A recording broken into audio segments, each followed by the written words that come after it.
Graça e paz, queridos. Irmão Jorge Cardoso, aqui no canal Vivendo em Graça. Bom, quero falar para você, meu irmão crente evangélico, tá? Talvez alguns irmãos católicos também. Eu não sei se tem aí outro sistema religioso que pratica o dízimo, né? Os 10% em din-din, em dinheiro, tirando do seu suor para poder dar para esses lugares, eu não sei, mas os irmãos evangélicos, eu tenho certeza que dão, né? Pelo menos 99,9% dão. Então deixa eu falar para você uma coisinha aqui, meu irmão. Se você dá esse dízimo baseado em algumas passagens bíblicas, eu vou começar agora, né, a partir de hoje, mostrando para você algumas passagens que eles usam. Eu vou começar com Malaquias, né? Vou começar com Malaquias. Malaquias capítulo 3 é o que é o mais usado, né? Malaquias 3:10, enfim. Eles usam muito. Usam também Mateus 23, dizendo que Jesus ensinou a dar o dízimo. Vamos chegar lá no próximo vídeo, em Mateus 23, tá bom? Vamos chegar lá. Eles falam que dízimo, que naquela época não tinha dinheiro. Aí eu vou provar para você que tinha dinheiro, né? E não era dado em dinheiro. Mas daí a gente já vai lá para Deuteronômio 14, para Levítico, tá? Nos próximos vídeos. Por enquanto vamos ficar em Malaquias, que é o capítulo, uma passagem que são mais ameaçados os crentes evangélicos, principalmente dentro desse capítulo, e defendem de um e dente. Não leem a Bíblia, porque não lê, porque se lesse não ia se basear nesse capítulo, porque o capítulo é bem claro, as passagens, né? Malaquias 1, 2, 3, enfim, é bem claro em relação ao dízimo. Então, se vocês lessem com entendimento, vocês não se baseariam em Malaquias para dar esse dízimo bandido, vagabundo. Se vocês conhecessem a história, vocês não dariam, tá bom? Mas vamos lá. Malaquias capítulo 1, vamos desmontar aqui.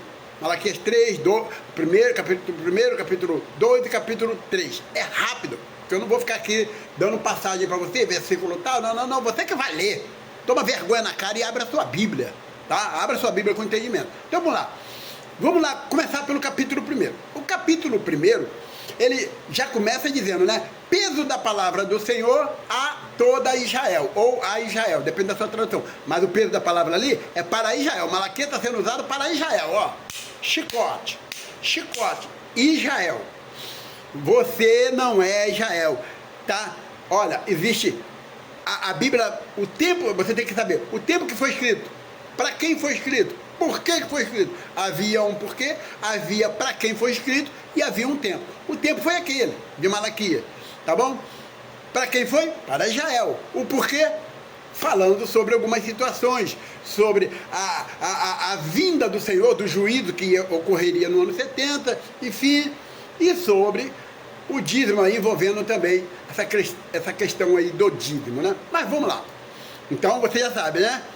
Se usar o capítulo 1, você vai falar o que para o seu pastor? Para o seu pastor? Pastor, não é para mim, é para Israel, o capítulo 1. Aí vai lá para o 2, peso da palavra do Senhor para os sacerdotes.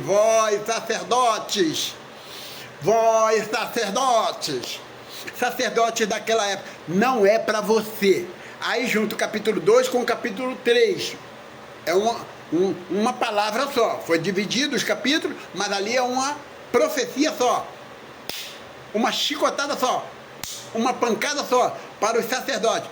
Lembrando que você vai se deparar, lendo esses 3 capítulos, 1, 2 e 3, você vai se deparar com uma palavra que vai falar assim, olha, que alguém vai falar lá no capítulo 3, mas como te roubamos?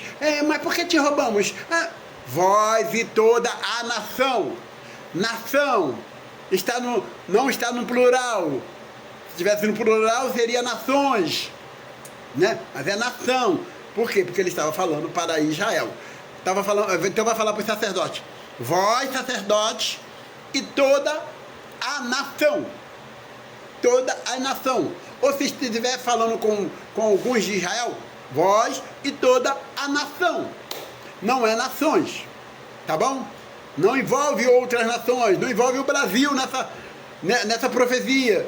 né? Até porque não é o tempo, não é a nação, é aquela época. Vamos lá, querido. Então, quando você lê Malaquias, capítulo 1, capítulo 2, capítulo 3, leia com inteligência, porque se você ler com inteligência, tá?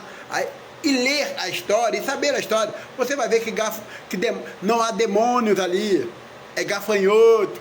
As pragas são gafanhotos, são lagustas, enfim, são pragas nas plantações, mas daí você vai ter que ir na história.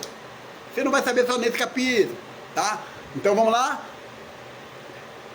Sacerdotes que eram ladrão. Quem roubava eram os sacerdotes, porque a palavra foi escrita para os sacerdotes. Peso da palavra do Senhor para os sacerdotes. Peso da palavra do Senhor para Israel. Então quem roubava? Israel, o povo, a nação de Israel, que negligenciava, que roubava, que, enfim. E os sacerdotes. Quer continuar dando dízimo baseado em Malaquias, com medo aí, porque o seu pastor botou medo, porque a sua denominação botou medo? Dê, problema seu. Mas não use a Bíblia. Tenha coragem de chegar para o seu pastor e dizer para ele: pastor, eu vou sustentar o senhor, vou sustentar a sua família, vou abastecer o seu carro, vou gastar dinheiro aqui nesse prédio, comprando banco, ar-condicionado, guitarra, bateria, vou gastar dinheiro aqui. Não vou dar um centavo para o pobre, nem para o necessitado, tá bom? Mas vou deixar bem claro para o senhor, pastor, que Malaquias não está me ameaçando. Quem era ladrão era os sacerdotes. Quem estava roubando era o povo de Israel, eram os sacerdotes, a palavra é para eles, não é para mim, tá bom?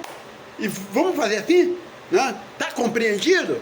Né? Mas, por favor, pare de usar Malaquias, não deixe esse bandido usar Malaquias para te amedrontar. Ó, se você começar a ler com inteligência e for lá, um Deuteronômio, 14, se você for Levítico, se você começar a entender a história do dízimo, você não vai dar mais o dízimo. E você sabe o que você vai fazer com esse bandido aí, que você chama de pastor? Você vai dizer para ele assim: vai trabalhar, vagabundo. Mateus 23, tá bom? No próximo vídeo.